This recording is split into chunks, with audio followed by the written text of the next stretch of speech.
예레미야가 어떤 사람인가? 1장 1절에 보면 이 예레미야는 hil기야라고 하는 제사장의 아들이었습니다. 우리시로 말하면 목사 아들이라는 이야기죠. 목사 아들로 태어났습니다. 그리고 하나님께서 예레미야를 선지자로 불렀을 때 나이가 20세쯤 되었다, 이렇게 이야기하고 있습니다. 되게 젊었죠. 청년의 때에 일찍부터 하나님께서 그를 부르셨던 겁니다. 그래서 예레미야는 자기를 말하는 거 하면 하나님, 나는 아이입니다, 이렇게 말합니다. 나는 아이 같은 사람입니다, 이렇게 이야기한 걸 볼 수 있습니다. 놀랍게도 여러분, 초기 한국에 온 선교사들이 대부분 다 20대였다는 걸 아십니까? 1885년 4월 5일 날 부활절 아침에 조선 선교를 위해서 인천항에 상륙했던, 그래서 한국 선교의 첫 발을 내디뎠던 언더우드, 또 아펜젤러 선교사님 나이가 26살, 27살이었습니다. 영국 상선인 제너럴 셔먼호를 타고 대동강으로 들어오다가 발도 땅에 제대로 대지 못하고 조선의 관군들에 의해서 칼에 맞아 죽은, 그 주워가면서 자기를 칼을 겨눈 병사들한테 성경을 나눠주고 죽어갔던 그 최초의 조선 땅의 순교자로 말하는 로버트 토마스 선교사 역시 그때 나이가 27이었습니다. 이 꽃다운 나이에 벌써 복음을 위해서 자신의 생명을 드린다는 것이 얼마나 귀하고 아름다운가 하는 점을 생각하게 되고, 오늘 우리는 그런 복을 받은 사람들입니다. 그분들의 눈물과 그분들의 피 흘림의 순교를 통해서 한국에 한국 교회가 세워졌고 우리가 그 복음을 누리고 있는, 혜택을 받고 있는 것입니다. 갑자기 생각이 나가지고 제가 계산을 해보니까 제가 목사 안수를 받았던 해가 1989년 25살 때였습니다. 그리고 군목으로 이게 군성교회에서 파송받은 때가 27살 때에 갔습니다. 큰 의미가 있는 건 아니고요, 그냥 그랬다고 그냥 계산을 해봤습니다. 네. 정말 중요한 것은 우리가 어린 아이들, 청년의 때부터 하나님을 향하여서 큰 꿈을 품고 자기 생명을 정말 가치 있게 보람 있게 주를 위해 살아보겠다, 이런 마음을 가진다는 것은 얼마나 소중한 일이고 중요한 일인가 하는 생각이 들면서 우리 교회에 속한 우리 자녀들, 우리 믿음의 자손들도 이런 청년 때부터 하나님을 향한 꿈을 갖고 그런 비전을 갖고 그렇게 잘 준비되어 갔으면 좋겠다 하는 생각이 들었던 것입니다. 하나만 더 이야기하면, 그러다 보니까 우리 아들이 또 27이더라고요 지금. 그래서 이 젊은 나이에 정말 주를 위해서 아름답게 헌신됐으면 좋겠다, 이런 마음이 생기게 되는 것입니다. 이번 수련을 통해서도 우리 아이들 속에 말씀이 잘 심기고 정말 주를 위해 살고 싶은 이런 열망들이 일어나는 그런 은혜가 우리 자녀들 속에 일어나면 참으로 좋겠다는 생각을 하게 되는 것입니다. 예레미야가 하나님의 선지자로 부름을 받았을 때 그때 유다의 왕이 누군가 하면 요시야입니다. 그리고 그 이후로 이 요시야 때 활동을 시작한 다음에 유다의 마지막 왕이 시드기야인데, 그 시드기야 때 이 유다가 바빌론에게 멸망당하죠. 그때까지 약 한 40년 동안 유다에서 하나님 말씀을 전하면서 선지자 활동했던 사람이 예레미야 선지자입니다. 하나님께서 예레미야를 부르실 때 뭐라고 말씀하는가 하면 1장 5절을 보시면, 자막이 안 나옵니까? 1장 5절에 보시면 내가 너를 모태에 짓기 전에 너를 알았고 네가 배에서 나오기 전에 너를 성별하였고 너를 여러 나라의 선자로 세웠노라. 세 가지 동사가 눈에 들어오죠. 알았다, 성별했다, 세웠다, 이런 단어가 나오죠. 하나님께서 예레미야를 아예 뱃속에 생기도 전에, 모태에 짓기도 전부터 알았다고 이야기하고, 그가 배에서 나오기 전부터 하나님이 이를 따로 구분해 놓았다고 이야기하고, 그를 위해서 유다뿐만 아니고 여러 나라를 위해서 하나님 말씀을 전하는 선자로 지명했다 그러죠. 지명했다고 말씀하고 있는 것입니다. 예레미야는 그랬을까? 그렇지 않습니다. 성경에 나오는 하나님의 쓰임을 받은 사람들 대부분 보면 하나님이 미리부터 아시고 때가 됐을 때 그를 구분하신 다음에 그를 딱 지명해서 하나님의 일을 맡기시는 것을 보게 됩니다. 아브라함부터 시작해서 신약의 사도 바울까지 수많은 하나님의 사람들이 미리 아시고 그를 따로 떼어서 하나님을 맡기시는 것을 우리가 보게 되는 것입니다. 오늘 여러분은 어떻습니까? 어떤 마음속에 나 같은 것이야 이런 생각을 하신 분이 계십니까? 그렇지 않습니다. 우리가 미처 깨닫지 못해서 그렇지 하나님께서는 모든 성도를 그렇게 대하신다는 사실을 꼭 기억하시길 바랍니다. 하찮은 사람 없습니다. 나 같은 것이 그런 소리 하면 안 됩니다. 성도는 그냥 우연히 왔다가 어쩌다가 쓰임받고 의미 없이 살다 가는 사람이 결단코 아니라는 것입니다. 하나님 한 사람 이 땅에 보내실 때는 분명히 할 일이 있습니다. 사명이 있습니다. 가정에서든지 혹은 직장에서든지 혹은 교회에서든지 하나님이 분명히 하실 일을 가지고 우리를 보내시고 그 일을 쓰기를 원하시는 겁니다. 그렇기 때문에 우리가 자기를 잘 살펴봐야 되는 것입니다. 내가 사야 될 사명은 뭘까? 나를 부르신 목적은 뭘까? 하는 점들 늘 생각해 보아야 되는 것입니다. 사람들이 자기를 지나치게 과대평가하는 그 과대평가도 문제지만 또 자기를 너무 업신여기는 과소평가하는 것도 하나님의 자녀답지 않은 모습입니다.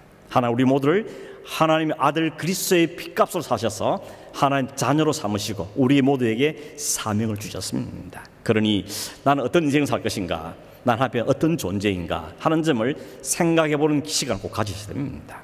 너무 바쁘게 사느라고, 너무 분주하게 사느라고 내가 뭘 하면 사는가, 그냥 먹고 살면 그만이지 라고 생각하는 건 참 어리석은 삶인 것입니다.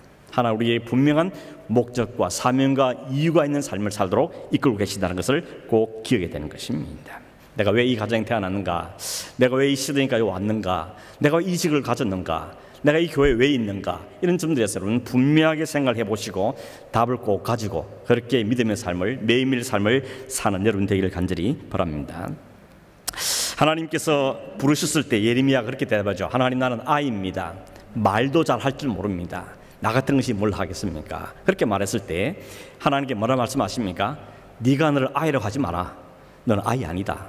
내가 너와 함께 할 것이고 너에게 입에 내가 전할 말씀을 넣어줄 것이고 내가 너를 어떤 상황에 너를 구원할 것이고 너를 쓰겠다. 이게 하나님의 말씀이 있는데 이 말씀 오늘 여러분에게 주시는 말씀으로 받으시길 바랍니다. 나 같은 것이요? 아니요, 나 같은 것이 아니 내가 너를 쓰겠다는데 네가 나 같은 거 하면 안 된다고 하나님 분명하게 말씀하고 계시는 것입니다.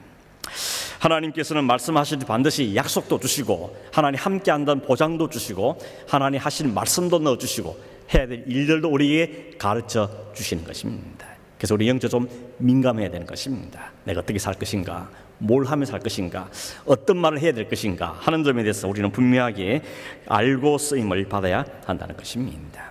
그런데 놀랍게도 하나님께서 예레미야에게 전하라고 하신 그 메시지 내용은 보통 메시지가 아니었습니다. 그 메시지가 뭐였습니까? 이스라엘 향하여서 하나님의 진노와 하나님의 심판을 이야기하라는 것입니다. 지금 그들의 영적인 상태가 어떤 상태인지, 그리고 하나님께 그들을 어떻게 심판할 것인지 아주 무시무시한 경고의 메시지를 예레미야에게 말씀하신 겁니다. 1장 10절을 보겠습니다. 1장 10절에 보면 이렇게 말씀하시죠.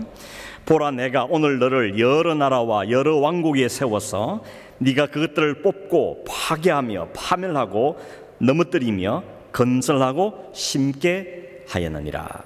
이게 예레미야 주신 하나님의 사명은 뭔가 하면 두 가지인데, 하나는 파멸하게 하는 것, 또 하나는 다시 세우는 것입니다. 하나님의 배에 반영하고 배신하고 우상숭배하는 그 백성들을 다 심판할 것이고 다시 하나님께서 남은 백성을 통해서 이날 다시 세우길 것이다. 파멸과 회복의 말씀을 이 예레미야에게 주신 것입니다. 이 말씀을 몇 년 전에 했다고요? 40년. 40년 동안 매마다 다른 말씀 전한 게 아니고 똑같은 메시지를 40년 동안 반복했다는 것입니다. 한번 생각해 보세요, 여러분. 똑같은 이야기를 40년 동안 듣는다. 이게 전하는 사람도 미치게 노릇이고 듣는 사람도 얼마나 힘들겠습니까? 만약 제가 설교할 때 40년, 3년 가지도 않겠지만 매주 와서 똑같은 설교한다. 얼마나 힘들겠습니까, 여러분? 여러분 힘들고 저도 아마 힘들 겁니다. 전에도 듣지도 않고 아무 반응도 보이지 않는 사람들 향해서 메시지를 전한다는 것도 얼마나 힘들겠습니까? 얼마나 지치고 내가 이게 뭔 짓을 하고 있는가, 이런 생각 들지 않았겠습니까? 하나님 말씀 듣고 반응을 안 보이는 정도가 아니고 오히려 예레미야 말을 듣고 불편해하고 기분 나빠하고 그를 미워하고 때로는 쑥득쑥거리면서 저 사람 죽여버리자, 이런 공작을 퍼뜨린 것이 예레미야의 말씀을 듣는 백성들의 태도였습니다. 그러니까 뒤집어보면 예레미야도 얼마나 힘들었겠습니까? 그래서 그 마음속에 이 좀 안 하고 싶다, 이런 심판의 메시지 말고 좀 좋은 이야기, 좀 복된 이야기 하면 좋을 텐데, 이런 마음도 안 들었겠습니까? 엘리야도 그랬죠. 하나님, 이거 더 이상 못하겠습니다. 이제 나 죽여주십시오. 그랬던 그 엘리야를 우리가 기억하지 않습니까? 참고로 20장 8절 9절에 보면 예레미야가 그런 자신의 고민과 그 마음에 있는 갈등, 속마음을 털어놓습니다. 뭐라고 털어놓는가 하면 이렇게 말합니다. 내가 말할 때마다 외치며 파멸과 멸망을 선포하므로 여호와의 말씀으로 말미암아 내가 종일토록 치욕과 모욕거리가 됨이니이다. 내가 다시는 여호와를 선포하지 아니하며 그의 이름으로 말하지 아니하리라 하면 나의 마음이 불붙는 것 같아서 골수에 사무치니 답답하여 견딜 수가 없나이다. 무슨 소리입니까? 하나님 말씀 그대로 전하면 사람들로부터 박해와 핍박과 조롱과 비웃음을 받고, 그렇다고 내가 이거 하기 싫다고 안 하려고 그러면 마음속에 불같은 마음이 일어나서 안 할 수는 없고 정말 미치겠다는 겁니다. 정말 감당하기가 어렵다는 것입니다. 여러분, 노아의 경우를 한번 보십시오. 노아는 어떻습니까? 120년, 무려 120년 동안 산속에 방주를 지으면서 사람들에게 말합니다. 여러분, 그렇게 살면 안 됩니다. 그러다가 우리 홍수로 다 심판받습니다. 빨리 돌이켜야 됩니다. 이 이야기를 120년 동안 방주를 지으면서 이야기를 했다는 겁니다. 그런데 사람들이 어땠습니까? 아무도 듣지 않습니다. 콧방귀를 낍니다. 비웃고 조롱하죠. 마태복음 24장에 보면 예수님께서 다시 오실 예수님의 모습을 어떻게 말씀하면 노아의 때와 같을 거라고 이야기했습니다. 마태복음 24장 30절 39절에 이렇게 말하죠. 노아의 때와 같이 인자의 임함도 그러하리라. 홍수전에 노아가 방주에 들어간 날까지 사람들이 먹고 마시고 장가들고 시집가고 있으면서 홍수가 나서 그들을 다 멸하기까지 깨닫지 못하였으니 인자의 임함도 이와 같으리라. 예수님이 다시 오실 때도 노아의 때와 같다고 이야기합니다. 말씀을 전해도 귀 담아 듣지도 않고 먹고 마시고 시집가고 장가하고 거기에만 취해서 사는 시대라는 겁니다. 그래서 깨닫지 못했는데 주님이 다시 오실 날에도 그렇다고 주님이 말씀하고 계시는 겁니다. 예레미야가 전한 메시지를 받은 유대인들도 마찬가지였습니다. 예레미야의 메시지를 받아들이지 않는 거죠. 오죽했으면 하나님도 마음이 답답하셔가지고 그들에게 묻습니다. 2장 5절입니다. 너희 조상들이 내게서 무슨 불의함을 보았기에 나를 멀리하고 가서 헛된 것을 따라 헛되이 행하였느냐. 하나님이 백성이 묻는 겁니다. 도대체 너희 조상들은 나한테 무슨 불의함을 받길래 이렇게 주님은 하나님을 떠나버리고 이렇게 헛된 것에 마음을 빼앗겼냐. 도대체 뭐가 문제냐, 내게 무슨 불의가 있느냐. 하나님 그렇게 질문하고 계시는 것입니다. 광야를 지낼 때는 먹고 마실 것이 없으니까 하늘만 쳐다보면서 하나님 먹을 것 주세요, 마실 것 주세요, 그러면서 지냈던 백성들인데 이제 가나안 땅에 들어가 정착을 했습니다. 농사도 짓습니다. 집도 지었습니다. 땅도 생겼습니다. 그러니 이제 더 이상 하나님이 필요하지 않다는 것입니다. 하나님 어디 계신지 묻지도 않고 찾지도 않는다는 것입니다. 그것이 바로 이스라엘 백성의 모습이었고, 심지어는 뭐라 표현하는가 하면 내가 준 땅을 더럽히고 하나님 앞에서 엽겹게 만들었다고 지적을 볼 수 있는 것입니다. 여러분, 아브라함 시대에 소돔 고모라 성에 의인 10명이 딸랑 없어가지고, 딸랑 10명도 없어가지고 그 성이 전체가 다 멸망하죠. 노아가 홍수 때 그렇게 외쳤지만 방주 안에 들어간 사람은 딸랑 8명밖에 없습니다. 그것도 노아 식구밖에. 지금 유다의 형편도 마찬가지입니다. 어제 본문에 나왔지만 제사장도 율법을 가르친 사람도 관리도 선지자도 하나같이 하나님 말씀에 기울이지 않고 말씀에 순종치 않고 다 하나님을 버리고 우상을 쫓았다고 지적하고 있는 걸 보게 되는 것입니다. 오늘 본문 가운데 10절 11절로 나오죠. 하나님을 버리고 우상을 쫓는 이스라엘 향하여서 이렇게 말합니다. 10절 11절 다시 보십시오. 너희는 기띔 섬들에 건너가 보며 게달에도 사람을 보내어 이 같은 일이 있었는지를 자세히 살펴보라. 어느 나라가 그들의 신들을 신 아닌 것과 바꾼 일이 있느냐. 그러나 나의 백성은 그의 영광을 무익한 것과 바꾸었도다. 여기 게달 기띔이라는 것은 이스라엘 지도를 보면 서쪽에 지중해 가운데 있는 섬입니다. 오늘날에는 사이프러스, 키프루스라는 섬을 바로 이 섬이라고 이야기하고 있고, 또 게달이라는 섬은 이스라엘 동쪽에 있는 사막 지역에 있는 지역 이름을 이야기합니다. 그러니까 뭔 말인가 하면 동쪽으로 가고 서쪽으로 가고 사방팔방에 한번 가봐라. 어떻게 자기 신을 바꾸는 나라가 있느냐는 겁니다. 멀쩡히 섬기는 신을 바꾸어서 우상을 섬기는 나라가 있더냐. 그런데 이 백성은 그렇게 했다는 것입니다. 이 백성은 나를 버려버리고 우상 앞에 지금 절을 하고 있다고 하나님이 답답해서 그렇게 안타까운 마음으로 이야기하고 있는 것입니다. 하나님 답답한 마음을 좀 이해하시겠습니까? 아마 여러분도 혹 배신을 당해본 경험 있으시죠? 더군다나 믿을 만한 사람한테, 그렇게 가까이 있던 사람한테 배신을 당하면 어떻습니까? 우리말로 정말 미치고 팔짝 뛰면 노릇이죠. 답답해서 말이 안 나오지 않습니까? 어떻게 이럴 수가 있냐? 분한 마음이 삭힐 수가 없죠. 근데 지금 하나님께 그런 마음이라는 겁니다. 세상 나라도 참신이 아닌 민족들도 자기 민족, 자기 신은 신으로 섬기는데, 이 백성은 내가 어떻게 너를 대했는데 이 백성이 나를 등을 돌리고 나를 벌릴 수 있느냐? 도대체 이런 일이 있을 수 있느냐? 이야기를 지금 하나님께서 하고 계시는 것입니다. 하나님께 이스라엘 백성을 어떻게 대하셨습니까? 이스라엘 백성은 늘 반역하는데 하나님 한 번도 이스라엘을 버리지 않고 끝까지 추격하시면서 그를 돌보고 책임지시고 함께 하시던 것이 바로 하나님이셨다는 것입니다.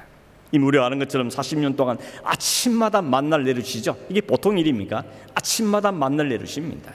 고기 먹고 싶다 그러니까 메추라기 떼를 보내가지고 이 사이에 고기가 막 낄 만큼 배불리 먹게 하셨습니다.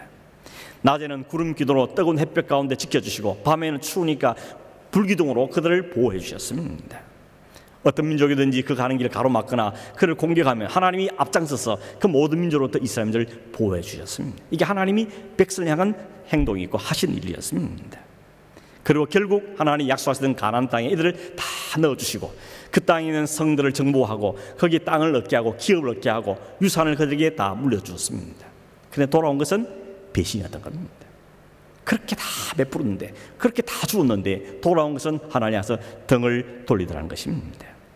광야에 있을 때는 먹을 것이 없고 마실 것이 없으니까 할 수 없이 하나님을 찾다가 이제 가나안 땅에 들어가서 농사도 짓고 살만하니까 이제 하나님 필요 없다는 거죠.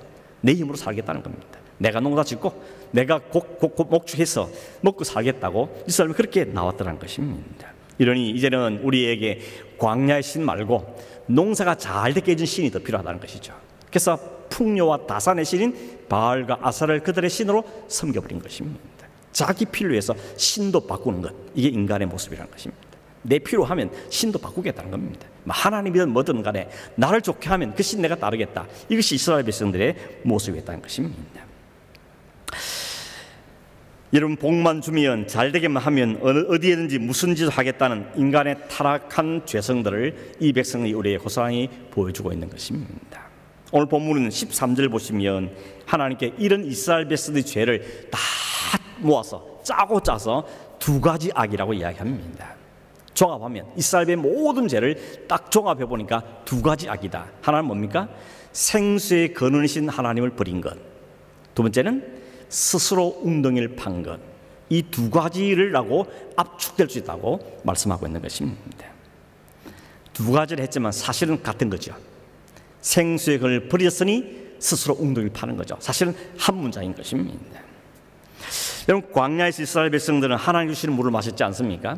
물이 없으니까 광야 무슨 물이 있습니까? 그랬더니 그들에게 물을 주신 분이 하나님이셨습니다. 그들에게 생수를 주신 분은 근원이 하나님이었던 것입니다. 그런데 이제 가나안 땅에 들어오니까 스스로 웅덩이를 파서 우물을 파서 해결하겠다고 나왔다는 것입니다. 이것이 하나님께 뭐라는가 하면 가장 무서운 악이다. 이스라엘 백성이 지은 모든 악을 다 모아서 정리를 하면 바로 이 죄라는 겁니다. 하나님을 버린 것, 스스로 살겠다는 것. 하나님 없어도 괜찮다고.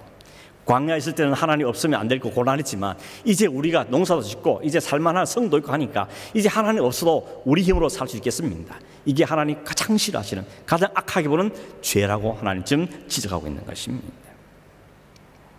하나님 우리를 하나님을 의존하도록, 하나님을 믿고 살도록, 하나님을 예배하며 살도록 지어놨더니 이제 살만하다고 하나님을 등지는 것, 내 힘으로 살아보겠다고, 내 노력을 살아보겠다고, 내 실력을 살아보겠다고 하는 것, 그것이 하나님 보시는 가장 무서운 악이라고 지금 지적하고 있는 것입니다. 생각해보니까 어릴 때 여러분, 제가 살던 동네 우물이 있었습니다. 아마 여러분도 과거에 그런 때 살았던 분들이 많을 거라 생각합니다. 요즘에 가정마다 다 수도 꼭지만 틀면 물이 나오지만 그때 어떻게 했습니까? 동네마다 있는 우물에 매일같이 물을 길러다가 밥도 해먹고 식수도 사용하고 빨래는 꼭 내과에 사고 그렇죠? 요즘 아이들은 세탁기 돌리시지, 아니면 빨래방에도 가시지, 뭐 이렇게 나오죠. 팔레스타인 땅도 마찬가지입니다. 건조한 날이 비 온 날보다 훨씬 많기 때문에 물이 귀한 곳이죠. 그래서 우물이 필요합니다. 성경에 우물 이야기 참 많이 나온 거 아시죠? 구약성에 보면 우물 이야기 굉장히 많이 나옵니다. 그러니까 우물이 남녀가 또 만나는 장소로 사용되죠. 아브라함이 자기 아들을 장가 보내려고 이삭을 보냈을 때 그 아내에 되는 리브가를 어디서 만나죠? 우물가에서 만납니다. 그 이삭의 아들인 야곱은 또 어디서 그 아내를 만나죠? 라헬을 우물가에서 만납니다. 모세도 애굽을 떠나서 미디안 광야에 들어갔다가 거기서 자기 아내들 십부라를 우물가에서 만납니다. 참 재밌는 현상이죠. 제가 생각해보니까 제가 어릴 때는 학교 다닐 때는 그 롤러스케이트장 이런데 아니면 제과점 빵집 이런 데서로 이게 약속 만나고 그랬던 기억이 있는데 요즘 어디서 만납니까? 우리 자녀들이 가장 안전한 곳은 교회 안입니다. 교회 안에서 신앙생활 하면서 믿음을 살면서 그렇게 만나는 게 제일 안전합니다. 혹 이 안에 없으면 연합 모임에 가가지고 거기서 유심히 보다가 저분이면 괜찮겠구나 이런 마음으로 기도하면서 찾아야 되는 겁니다. 요한복음 4장에 보면 예수님과 사마리아 여인이 만납니다. 어디서 만나죠? 우물가에서. 우물가에서 만납니다.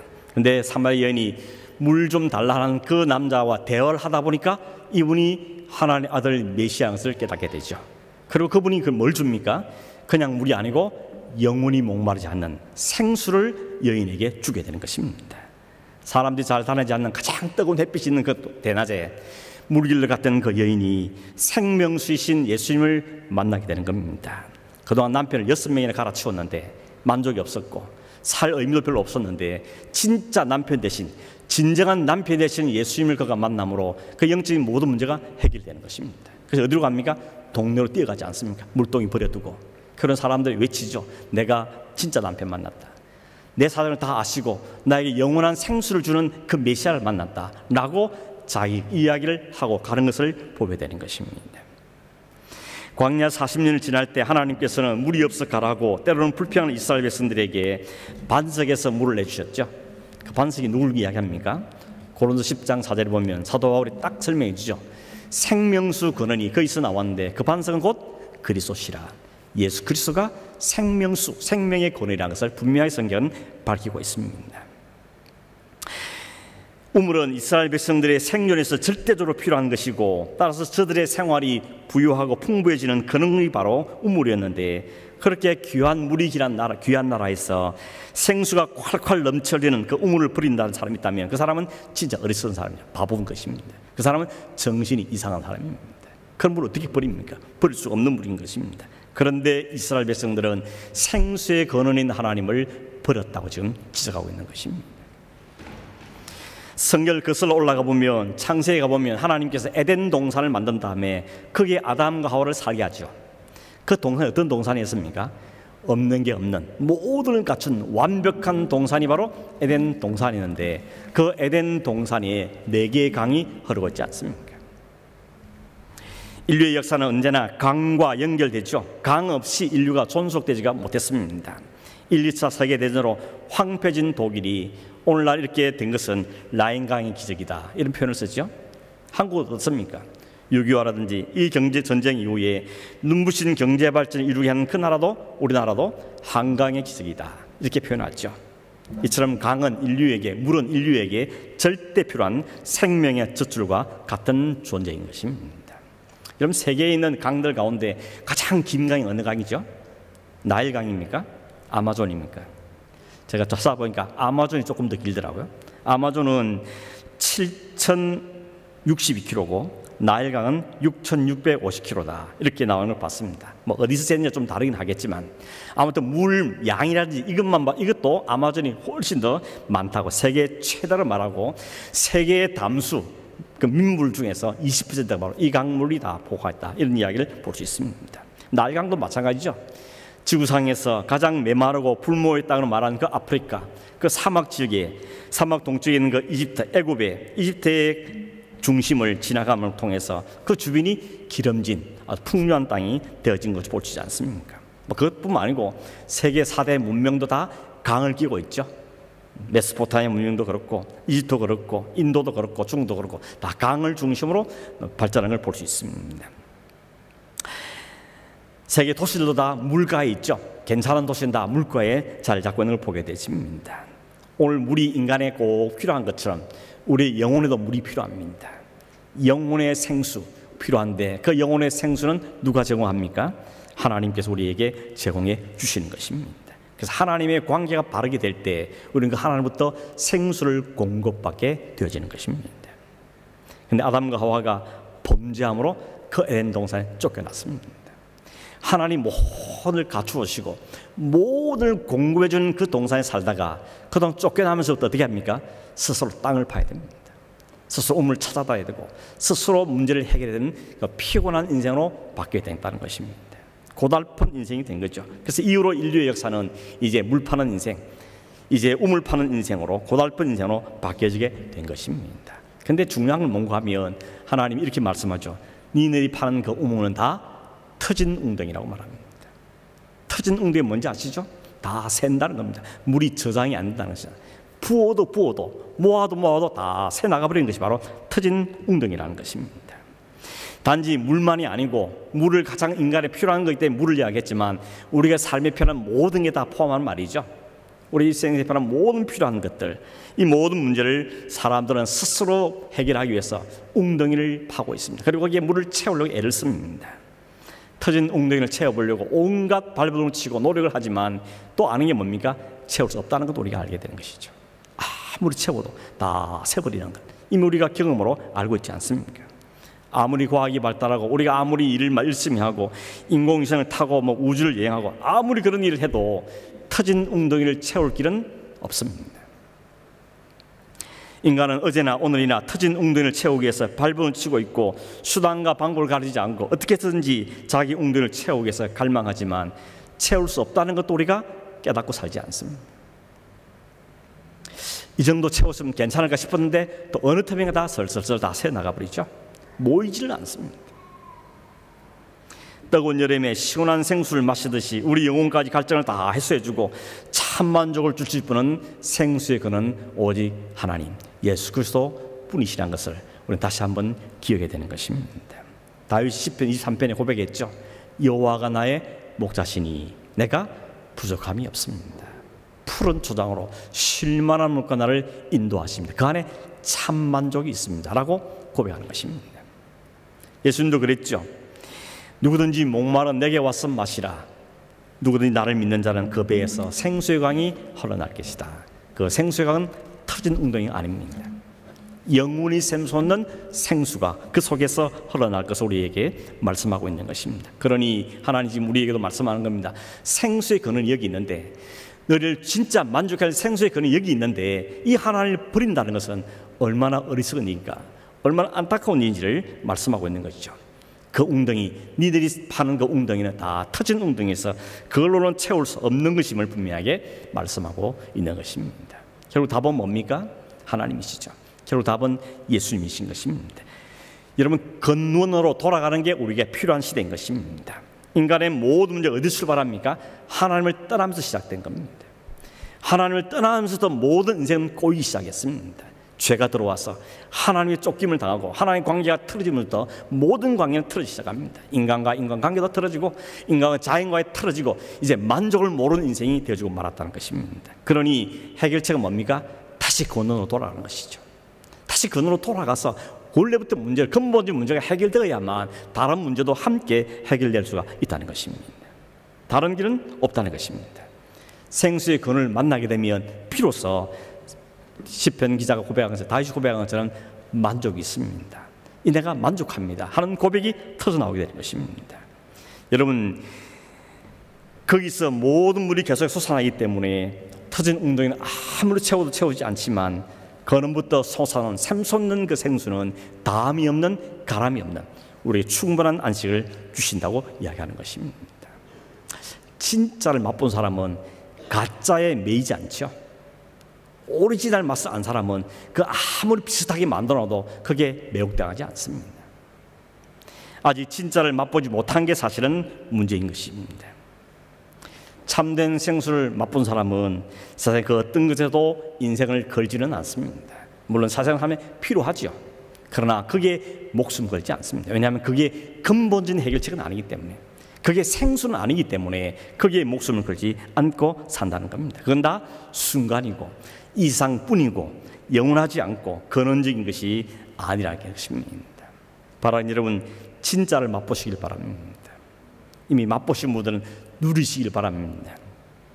진짜를 알고 가지고 누리면 가짜의 우리 마음을 빼앗기지 않게 된다는 것입니다. 그런 말 있죠. 옛날에 샘표 간장, 맛을 보면 맛을 알지. 샘표 간장 이런 거 있었죠. 맛을 알면 맛을 알지 샘표 간장, 간장 간장 뭐 이런 거 있었습니다. 진짜 맛을 맛보아야 가짜에 안 속습니다. 우리가 진짜를 맛보지 못하니까 자꾸 가짜의 목을 말하고 있지, 정말 진짜를 맛보면 거기 만족을 느끼게 되는 것입니다. 진짜를 알면 그 진짜에 행복해 주시다는 것입니다. 예수가 답이라는 겁니다. 예수님이 생수라는 것입니다. 우리의 터진 웅덩이를 메꾸어주고 그 안에 마르지 않는 담이 없는 생수임을 솟아내는 분은 오직 예수 그리스도 뿐이라는 것입니다. 우리를 충분히 채우십니다. 부족함이 없습니다. 우리의 힘으로는 행복에 도달할 수 없고 우리의 힘으로는 구원을 얻을 수 없고 우리는 할 수 없던 것을 그 안에서 맛보고 경험하게 된다는 것입니다. 안타깝게도 인간은 다 잃고 나서 그때 깨닫는 경우가 많죠. 다 잃어버린 다음에 그게 아니었구나, 다 소용없는 거구나, 그렇게 깨닫는 경우가 많습니다. 누가복음 15장의 탕자가 다 잃은 다음에 재산 다 날라고 나니까 아버지 집에 있는 게 진짜 행복이구나, 그 진짜 깨닫게 되죠. 그때라도 깨닫는 게 복인 것이죠, 사실은. 그러나 여러분, 빨리 깨닫는 것이 얼마나 복이겠습니까? 빨리 하나님께 돌아가는 것은 빠르면 빠를수록 좋은 것입니다. 원래 하나님 인간은 하나님을 떠나서는 살 수 없도록 만들어놨습니다. 그게 인간의 존재 이유입니다. 인간은 하나님을 떠나서는 살 수 없습니다. 성령을 떠나서는 살 수 없는 게 성도입니다. 마치 물고기가 물을 떠나서는 살 수 없는 것처럼, 여러분 어항 속에 있는 금붕어를 바깥에 내보면 몇 시간 삽니까? 몇 시간이 뭡니까? 몇 분도 못 사고 죽는 겁니다. 우리 인생은, 성도의 인생은 하나님 안에 있을 때만, 성령 안에서 하나님이 공급하신 그 생수가 우리에게 주어질 때만 만족이 있는 것이, 그때 비로소 감사가 나오고 찬송이 나와지게 된다는 것입니다.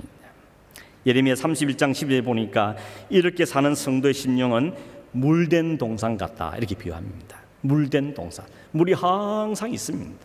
그러니 거기에 얼마나 좋은 열매를 맺히겠습니까? 시편 1편 3절도 그랬죠. 시냇가에 심은 나무가 시절을 쫓아 과실을 맺은 것 같다.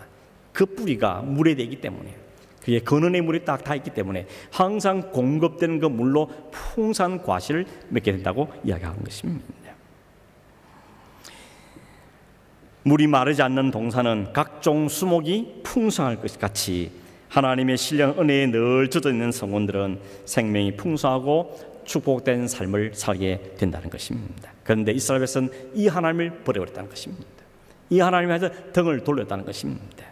하나님께 얼마나 어리석은 이 백성들 향해서 호소하고 또 호소하고 또 호소하죠. 그렇게 많은 신을 보내서 이야기하고 타이르고 했는데도 안 돌아서니까 어떻게 합니까? 아들을 보내가지고 그 아들 대신 죽게 만드심으로 그 백성을 돌이키는 것이 하나님이 하신 일인 것입니다. 그 하나님의 은혜를 입은 사람이 오늘 저와 여러분들인 것입니다. 말씀 맺습니다. 여러분, 오늘 여러분 혹시라도 그런 웅덩이 파고 있지는 않습니까? 터진 웅덩이 말입니다. 채울 수 없는 웅덩이, 만족을 줄 수 없는 웅덩이에 목숨을 걸고 있지 않습니까? 우리의 생수의 근은 오직 예수 그리스도 뿐인 것입니다. 생수를 맛보면 그 안에서 누리는 참된 만족과 해관을 경험하면 그냥 잊지 못하죠. 사마리아 여인이 어떻게 했다 그랬습니까? 물동이를 두고 마을로 뛰어들어가지고 내가 메시아를 만났다고, 네 나의 모든 해갈을 해주는 분을 만났다고 소리치며 외치는 것을 우리가 보게 되는 것입니다. 여러분, 생수의 근원이신 주님을 만나시길 바랍니다. 매일 만나시길 바랍니다. 그 안에 진짜 만족을 맛을 보고 경험하는 여러분 되기를 바랍니다. 아직도 터진 웅덩이를 파고 있는 분이 계시다면 이제 그만하십시오. 그건 이제 그만하십시오. 생수의 근원이신 예수 안에서 만족을 누리는 삶이 되길 바랍니다. 그래서 생수의 근원이신 예수님 때문에 감사하고 기뻐하고, 설사 이 세상 사는 동안 어려움이 와도 힘든 일 만나도 내가 이미 근원이 있기 때문에, 이 중심에 뭐가 있기 때문에 그걸 헤쳐나갈 수 있는 그 믿음 있는 삶을 살고 예수님을 고백하고 자랑하고 전하고 행복해하는 이런 삶을 사는 저와 여러분 되기를 주의 이름으로 축원합니다. 기도하겠습니다.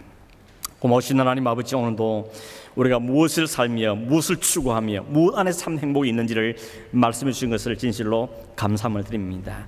이스라엘 백성이 그 하나님을 두고 엉뚱한 것에 헛된 인생을 살 때 주님이 안타깝게 여기시며 말씀하시면서 근원으로 돌아오고 여호와께로 돌아오고 말씀하신 그 말씀이 오늘 우리에도 분명한 말씀으로 들려지기를 원합니다. 하나님, 우리가 열심히 살고 부지런히 살아야 되겠지만 참된 것을 위해서 참된 맛보는 경험을 사는 인생이 되도록 축복하여 주시옵소서. 헛된 터진 웅덩이에 우리의 목숨을 걸지 않게 하시고 생수에 거느신 그 주님 안에서 참 만족과 참 해갈과 참 행복을 경험하며 그 주님을 자랑하고 높이며 찬송하며 사는 우리 모든 성도의 삶이 되게 하여 주시옵소서. 걸어가신 예수님의 이름으로 기도하옵나이다. 아멘.